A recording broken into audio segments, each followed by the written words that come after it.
I'd like to talk briefly about strategies to protect your cow herd against BVD.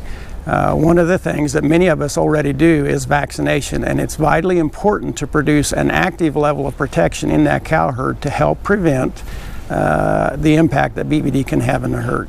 When it comes to vaccinating your herd, it's vitally important that we use a BVD vaccine that contains both type 1 and type 2 strains. Most of the vaccines on the market today that are utilized in the cow herds contain both of these, but it is important that you have both of those in the herd. Ideally, it's best to have the herd vaccinated prior to breeding, if possible. Another important aspect to protect the herd is to know that you don't currently have a problem with BVD-PIs in the herd. We do that by diagnostic testing. We run an antigen capture ELISA test, which requires just a simple ear notch tissue sample. It can be tested to identify whether an animal in the herd is persistently infected or not. It's important to know, just as it is to vaccinate everything, to know that you don't already have it in the herd. Also important is anytime you purchase animals to come into the herd, these animals need to be tested prior to introduction into the herd.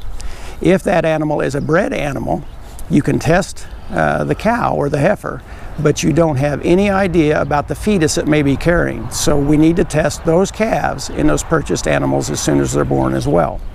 Also, you can't remember or you can't forget to test the bulls that you bring as well. If you want to test the herd, the most economical way to do that is to test your calf crop. If the calf is negative, that tells us that the cow is negative.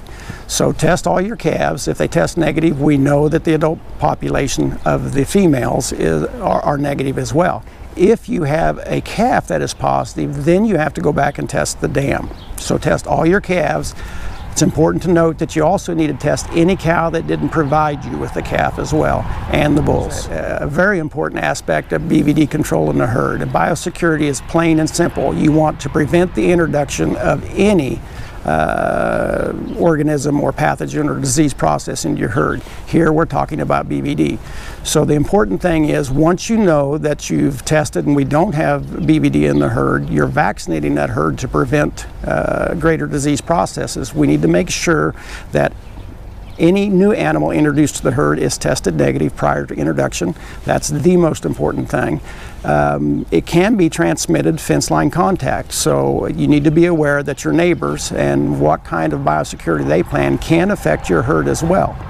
And so anything you can do to minimize the contact with unknown sources is very important. In your procedures and processes in and around your animals, you want to make sure that you use proper sanitation, disinfection on anything you're doing to prevent transmission. Another important thing is if you have animals that you're taking to shows or sales and bring back to the operation, you need to be aware that you can bring it back from those shows or sales that you don't sell the animals from. So in summary, for a cow-calf operation, it's important that we vaccinate those animals well, as we discussed. It's also important that we test to make sure it's not there, and we do that by testing the calves and any cow that did not produce you a calf that year, as well as the bulls. And finally, you need to maintain proper biosecurity program to help prevent the reintroduction of the virus into the herd.